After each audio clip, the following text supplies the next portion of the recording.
Hello, I'm Richard Dean. We farm here in southwest Missouri, just approximately 20 miles north of Springfield, Missouri, here in grass country. Our operation is based on approximately 320 older mama cows. We also background feeder steers, which we contract to feedlots at a predetermined weight. And then we use the mixer also to background our own calves, which we wean off of our cows. So our operation is mostly a grazing operation, and what the mixer has done is put a feeding alternative into that so we can increase capacity without increasing real estate. We have a 5575 Jaylor. It's our second Jaylor. I guess the main thing I like about it is it's simple. The reason we purchased the second one was there may be other brands out there, but we were happy with the first one.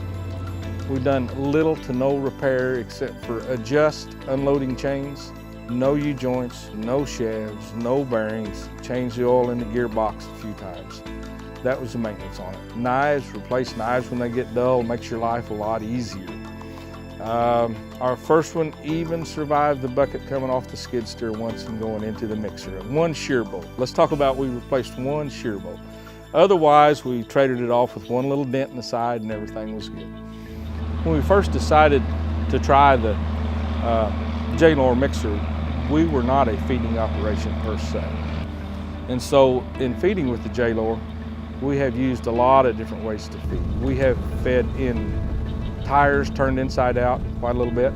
The way I love to feed calves is have them on grass with a 15-pound Jaylor supplement. We actually fed on the ground until we generated the money to clean that out, cement where the cattle stand, cement where we feed. It was a growing process. We didn't have all that when we started.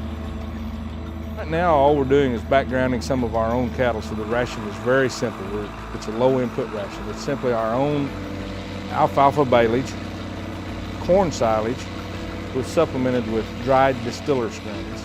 But we've fed a lot of different byproducts down through the years.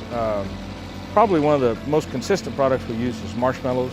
We have fed just raw vegetables out of canning factories delivered to us by the semi-load.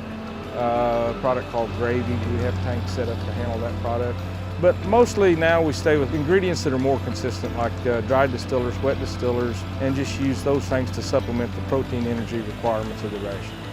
So if you have a low quality forage and want to background some cattle, or feed some cattle, or upgrade some cattle, you can take the mixer and with a few additives bring the quality of the forage as far as protein, energy, and digestibility up to the point that that animal will perform on that ration.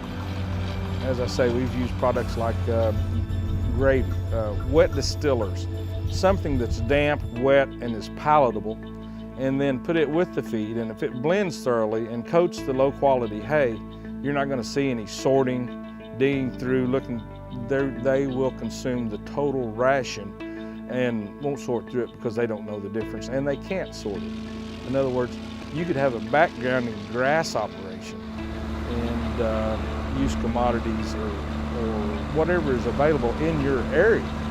You may be in grain country and have lots of grain. Make a ration with this that you can go feed on the ground with very little to no waste without any feeding facilities whatsoever. And if you're not for sure, there's always nutritionists available to work with you so you can meet your goals and figure the cost of your ration and try to get the end results you want.